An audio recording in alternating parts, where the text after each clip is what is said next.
दूसरा काफ इस तरह से बना हुआ होता है।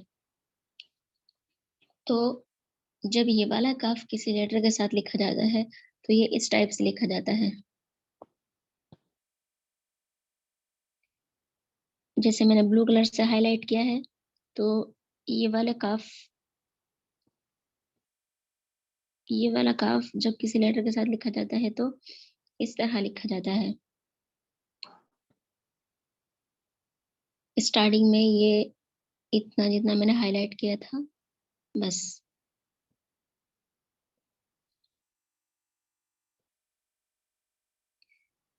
काफ काफ काफ काफ बा काफ बा, दोनों को काफ बा पढ़ा जाएगा, इसको भी काफ ही पढ़ेंगे।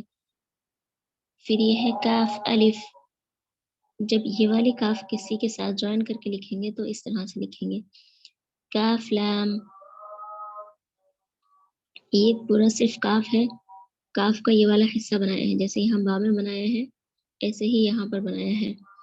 इसको, ये जो काफ है ये इस तरह से लिखा है, इस तरह से।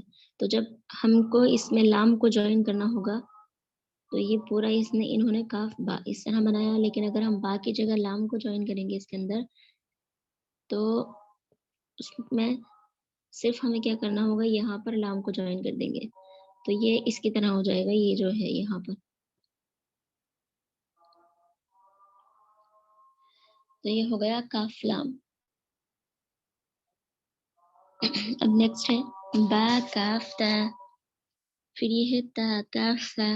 अब जो लेटर आएंगे वो बा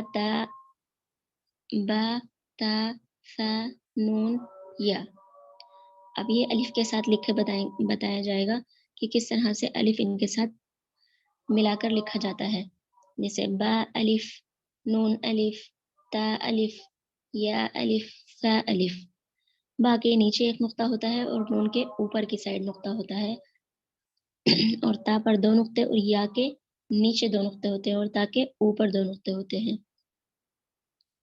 सा अलिफ, इसको सा पढ़ेंगे, सा। बासीन, यासीन, नून सॉद, ता गौद। क्योंकि उसके ऊपर एक नुक्ता है ऊपर इसलिए नून है, और यहाँ पर दो नुक्ते हैं ऊपर इसलिए ता है। ता गौद, सा तो, सा जीम। जब इसको बातासा, जब ये किसी हर्फ के साथ लिखे जाते हैं तो ये इस तरह से बनते हैं पूरा, और जब इनको किसी लेटर के साथ लिखते हैं तो इनको हाफ इतना लिखते हैं जितना मैंने अंडरलाइन की है इसके आसपास, मतलब कि इतना सिर्फ। और कभी ऐसा होता है कि इसको जब जीम के साथ खा बा के साथ लिखना होता है तो इसको इस टाइप से हम करते हैं। तो ये बा होता है, अगर नीचे नुक्ता है, अगर ऊपर है तो नून, और अगर ऊपर दो है तो ता, और नीचे दो है तो या हो जाता है ये, और ऊपर तीन है तो सा हो जाता है ये।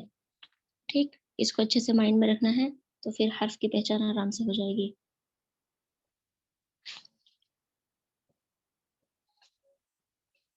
फा जीम। अब यहाँ पर देखें दो नुक्ते ऊपर हैं, ता हा। पहले ऊपर वाला लेटर पढ़ेंगे, नून खा, या हा, बा जीम, या मीम, बा मीम, नून मीम, ता मीम, सा मीम, बा या। जब या के साथ कोई हर्फ ज्वाइन होता है तो या तो पूरा लिखा जाता है, लेकिन जिस तरह मैंने बताया था कि बा ता सा अगर ये किसी हर्फ के साथ ज्वाइन होंगे तो ये हाफ लिखे जाएंगे, तो ये इस तरह से बन के और यहाँ पर पूरी या बनाते हैं तो ये हो जाता है। और ऊपर नुक्ता तो नून, नीचे दो तो या, और ऊपर दो तो ता, और ऊपर तीन तो सा।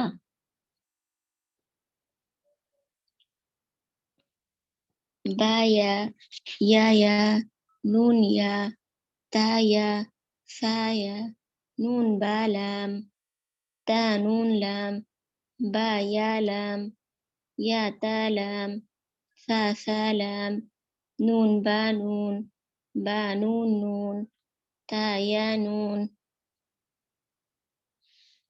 या ता नून, सा नून, जीम हा खा, हा सा। अब जितने लेटर आएंगे इन तीनों को ज्वाइन करके लिखा जाएगा।